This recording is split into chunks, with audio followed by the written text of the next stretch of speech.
Deer aspirant and learner প্রত্যেককে welcome আজকের এই সেশনে।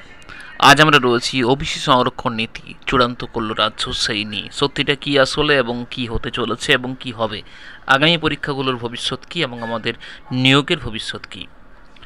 ওবিসি সংরক্ষণ নিয়ে প্রথমে বলে রাখি যে কোনো কোর্টের রায় নয়, এটা মন্ত্রিসভার একটি বৈঠক ছিল, সেখান থেকে কিছু কথা উঠে আসে এবং সেগুলো হচ্ছে এরকম যে আমাদেরকে সত্যি বলতে আমরা একটা জালে পড়ে রয়েছি, যেখানে আমরা দেখেছিলাম ৬৬টি ছিল, এর মধ্যে ৬৪টিকে বৈধ করে দেওয়া হলো, মানে এরা কিন্তু অফিস থাকছে, আর দুটো বাকি নিয়ে সেটা নিয়েও কিন্তু সংশয় রয়েছে কি হবে না হবে। এত কিছু করার জন্য কি আমরা এতদিন ধরে নিয়োগ থেকে বঞ্চিত? প্রথম প্রশ্ন হচ্ছে আমার এটা। সেকেন্ড কথা হচ্ছে যে নতুন করে আরও 76টি উপজাতি এখানে অ্যাড হয়েছে, সব মিলিয়ে 140টি কিন্তু ওবিসিতে অ্যাড করা হলো। দুটি এখনও অবধি আগের থেকে বাদ গেছে, সেগুলো নিয়েও কিন্তু আরও চলছে কাজ, তারা নিয়োগ হতেও পারেন। যাই হোক না কেন, সেটা নিয়ে মাথা ব্যথা খুব একটা আমাদের কাছে নেই। আমাদের প্রয়োজন নিয়োগ নিয়ে, আমাদের প্রয়োজন নিয়োগ বিজ্ঞপ্তি নিয়ে, প্রয়োজন নিয়োগ প্রক্রিয়াগুলোকে কন্টিনিউ করার জন্য আপনারা যেটা করার সেটা করুন। এভাবে মাসের পর মাস, বছর বছর আপনারা যদি ফেলে রেখে দেন নিয়োগগুলোকে, একটাই কথা, ওবিসি মামলা চলছে। আর প্রত্যেকটা জায়গায়, কালকে টিপিএসসিতে গেছিলেন প্রাইমারি পাস প্রার্থীরা, তারাও বলছেন নিয়োগ আমাদের ওবিসি মামলা চলছে।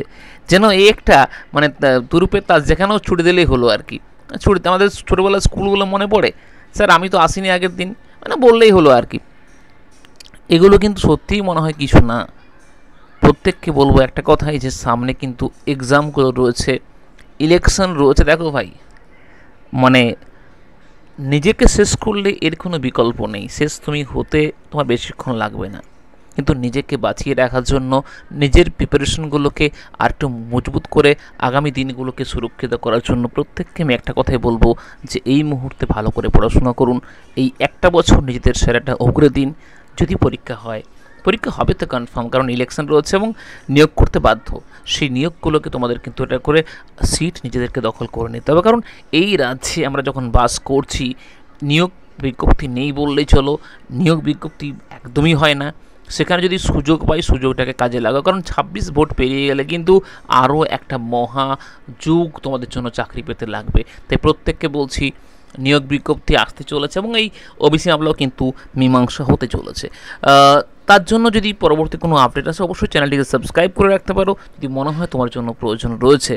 এবং নেক্সট কথা হলো, 17 করা হলো ওবিসি মামলা, এটা কিন্তু যা ছিল তাই, শুধু রংটাকে বদলে দেওয়া হলো।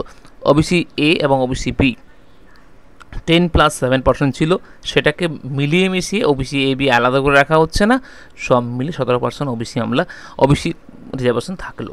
এটা নিয়ে মানে মাথা ব্যথার কিছু নেই, যে প্রচুর বাড়িয়ে দিয়েছে, যা ছিল তাই রয়েছে। শুধু এইটুকু বলবো যে মামলাটি হয়তো আগামীতে মিটতে চলেছে এবং জুলাই মাসের নাগাদ মামলাটি মিটে যাবে, তাহলে আমরা পরীক্ষাগুলো কিন্তু নিয়োগ বিজ্ঞপ্তি আসবে তারপরেই। অতএব প্রত্যেককে ওর প্রিপারেশনকে মজবুত করার জন্য সামনে অনেকগুলো এক্সাম রয়েছে। দেখা হবে নেক্সট ভিডিওতে। ভালো রাখো, প্রত্যেকে ভালো থাকো, এবং যদি কোনো প্রয়োজন জানার কিছু হয় তাহলে অবশ্যই জানাবে।